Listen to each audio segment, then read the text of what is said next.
मोदी शाह का एक दांव और खिसक गई हैदराबादी भाईजान की जमीन। मोदी सरकार का एक फैसला और बदल गए तेलंगाना से लेकर आंध्र प्रदेश तक के सियासी समीकरण।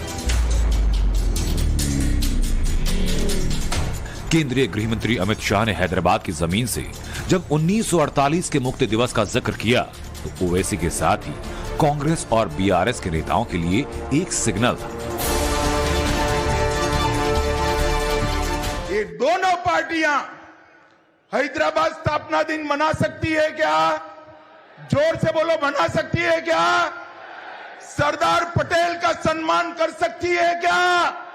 नहीं कर सकते, क्योंकि ये वोट बैंक की लालच से डरते हैं। 12 मार्च को हैदराबाद में जब अमित शाह ने बातें कही तो इसे संकेत माना गया, लेकिन किसी को अनुमान नहीं था कि केंद्र सरकार निजाम के क्रूर शासन से हैदराबाद की मुक्ति की तारीख को सरकारी तौर पर हैदराबाद मुक्ति दिवस का नाम देने जा रही है। अमित शाह की हैदराबाद की सभा के कुछ घंटों बाद फैसला भी हो गया। केंद्र सरकार ने बाकायदा इसकी अधिसूचना जारी कर दी, जिसमें 17 सितंबर की तारीख को हर साल हैदराबाद मुक्ति दिवस के रूप में सेलिब्रेट करने की बात कही गई।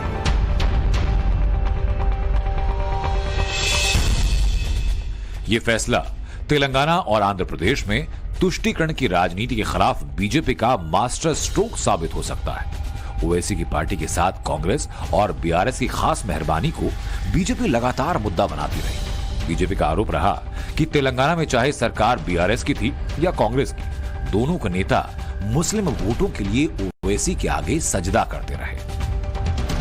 हमें लगा कि तेलंगाना की जनता ने कांग्रेस को मैंडेट दिया, शायद अब मजलिस का प्रभाव खत्म होगा। जैसे ही विधानसभा चालू हुई, आउट ऑफ वे जाकर सारे नियमों की धज्जी उड़ाकर मजलिस के नेता को टेम्पररी स्पीकर बनाकर कांग्रेस ने इनका सजदा करने की शुरुआत की। बीजेपी का आरोप रहा कि कांग्रेस और बीआरएस के नेता हैदराबाद मुक्ति दिवस का खुलकर जश्न मनाने से बचते हैं। निजाम की रजाकार सेना के अत्याचारों को याद तक नहीं करते। हिंदुओं पर ढाए गए जुल्म और उनके सफाई की धमकी को विपक्षी नेता भुला देते हैं, क्योंकि उन्हें डर लगता है कि ऐसा करने पर मुस्लिम वोटों का नुकसान हो सकता है। और ये सब उन ओवैसी को खुश करने के लिए किया जाता है, जिनका एक ही काम है, और वो है मोदी को किसी तरह रोकना। मेरा एजेंडा क्या है? मेरा एजेंडा क्या है? मेरा एजेंडा यह है कि तीसरी मर्तबा देश के प्रधानमंत्री नरेंद्र मोदी ना बने।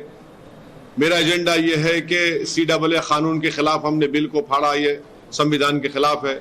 मेरा एजेंडा यह है कि देश में मेजॉरिटेरियन पॉलिटिक्स ना चले। लेकिन अब बीजेपी तेलंगाना में विरोधी दलों के एजेंडे को ध्वस्त करने पर उतर आई है।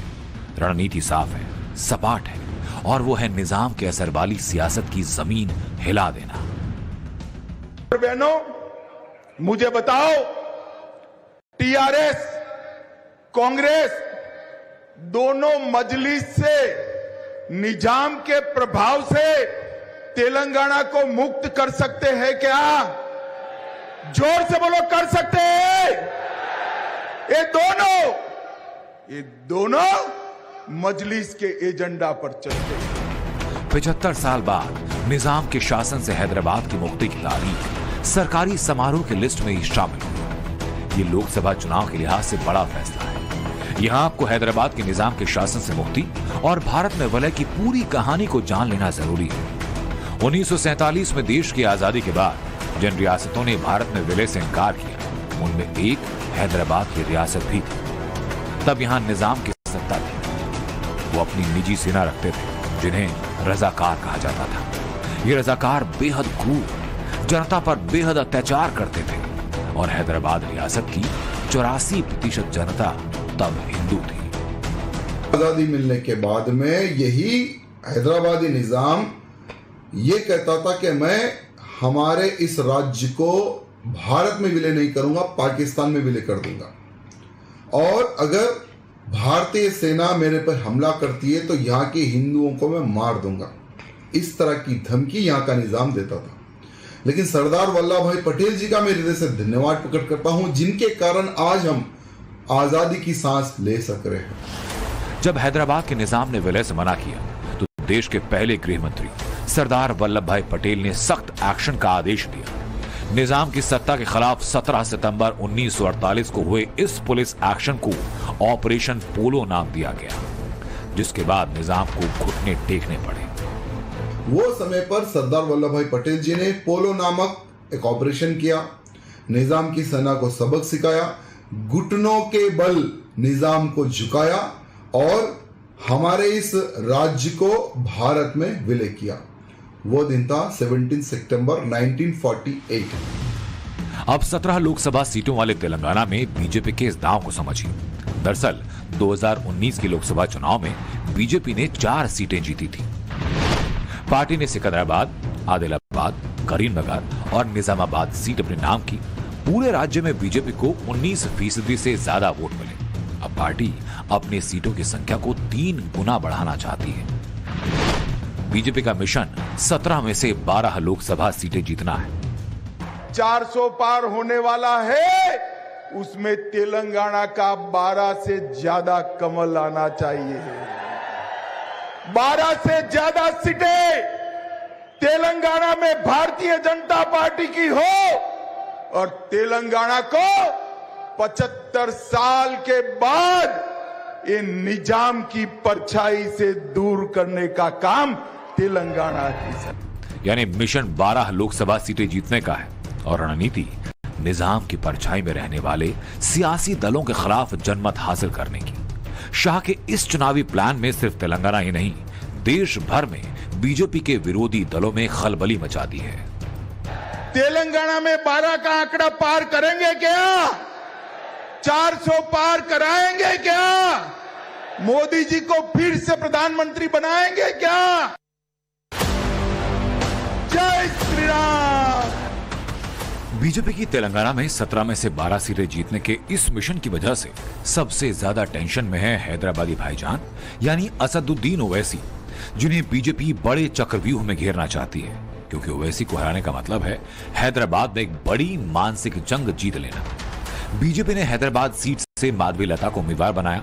जरा देखिए कि अमित शाह ने हैदराबाद की पार्टी उम्मीदवार माधवी का किस तरह से जोश बढ़ाया है। श्रीमती माधवी लता जी, हैदराबाद। माधवी आ गया हो, माधवी आ गया हो।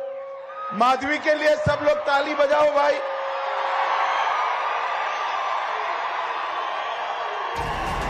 अमित शाह के तेवर साफ इशारा कर रहे हैं कि बीजेपी के मिशन 400 में हैदराबाद सीट भी शामिल है, जिस पर ओवैसी परिवार का लगातार कब्जा रहा। ओवैसी से पहले यहां से उनके पिता सलाहुद्दीन ओवैसी चुनाव जीतते थे। 2004 से ओवैसी हैदराबाद सीट से मैदान में उतरे। ओवैसी 2004 में यहां से पहली बार लोकसभा पहुंचे, फिर 2009, 2014 और 2019 में लगातार जीत हासिल की। मुस्लिम वोट बैंक के दम पर उन्होंने हर बार यहां विरोधियों को पटखनी दी। 20 साल बाद ऐसे में यहां बीजेपी के मुक्ति दिवस वाले दांव से सियासी ध्रुवीकरण हुआ तो ओवैसी के लिए चुनौती बढ़ सकती है।